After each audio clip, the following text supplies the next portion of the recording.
Assalomu alaykum hurmatli vatandoshlar va odatdagi yangiliklarimizni boshlaymiz.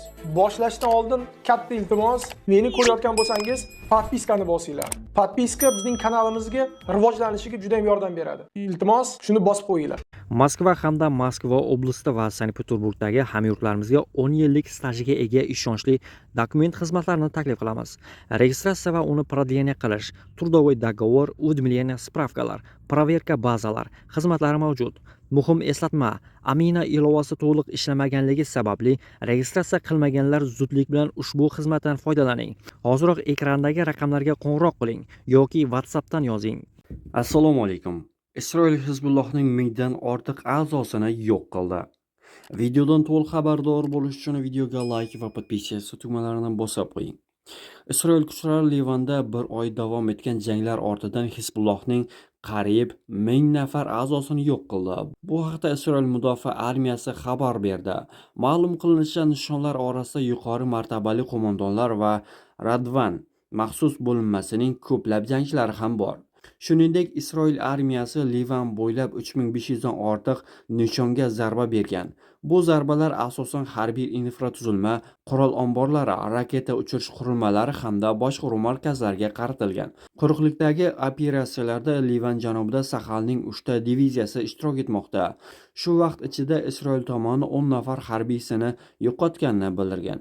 Isroil rahbariyati ushbu operatsiyaning asosiy maqsadi Hizbullohni to'liq qurolsizlantirish va mamlakat shimolidagi aholi uchun xavfsizlikni ta'minlash ekanini ta'kidlamoqda. Isroil mudofaa vaziri Isroil Katz armiya mamlakatning shimoliy chegarasidan Litani daryosigacha bo'lgan hududda xavfsizlikni nazorat qilishni rejalashtirayotganini aytgan. Livan tomoni esa Isroilni o'z hududini bosib olishda ayblamoqda. Mojaro boshlangandan buyon Livanda 1345 kishi halok bo'lgan, 4040 nafari jarohatlangan va 100 minglab odamlar janubiy hududlardan ko'chishga majbur bo'lgan. Keskinlashuv 2-mart kuni boshlangan. O'shandan Hizbulloh Isroil hududiga raketa hujumlarini qayta boshlagan. Shundan so'ng Isroil Livanning janubiy hududlari, Beka vodiysi va Bayrut atrofiga keng ko'lamli zarbalar bera boshlagan. 16-mart kuni esa Isroil armiyasi Livan janubida rasmiy ravishda quruqlik operatsiyasini boshlaganini e'lon qilgan. Senator Murphy: biz urushda yutqazyapmiz. Videodan to'liq xabardor bo'lish uchun videoga like va podpiska tugmalarini bosib qo'ying. Connecticut shtatidan saylangan demokrat senator Chris Murphy AQSh prezidenti Donald Trampning Eron bilan bog'liq vaziyat bo'yicha chiqishiga sharh berar ekan, Qo'shma Shtatlar ushbu urushda mag'lub bo'layotganini ta'kidladi. Ochig'i, biz yutqazyapmiz. Biz ularning barcha raketalari yoki dronlarni ham, yadroviy dasturni ham yo'q qila olmayapmiz. Eron mintaqada urushdan oldinga qaraganda ko'proq kuch-qudrat ko'rsatmoqda. Ayniqsa uning Hormuz bo'g'ozini doimiy ravishda nazorat qilayotgani barchasidan oshib tushdi, dedi Senatning Xalqaro aloqalar qo'mitasi a'zosi bo'lgan Murphy.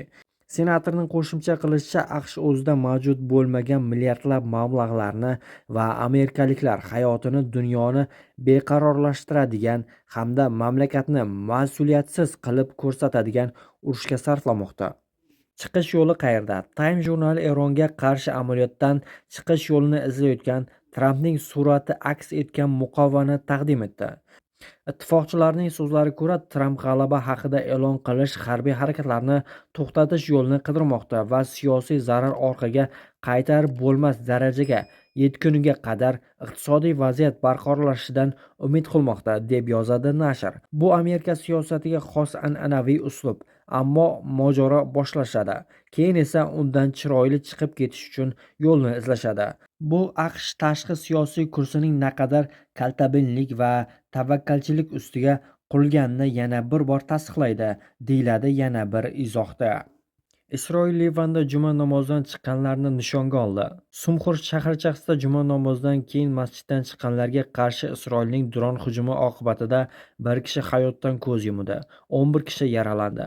Livan Sog'liqni saqlash vazirligi so'nggi bayonotida 2-martdan buyon Isroil hujumlarida 1345 kishi halok bo'lganini, 3935 kishi yaralanganligini ma'lum qilgan edi.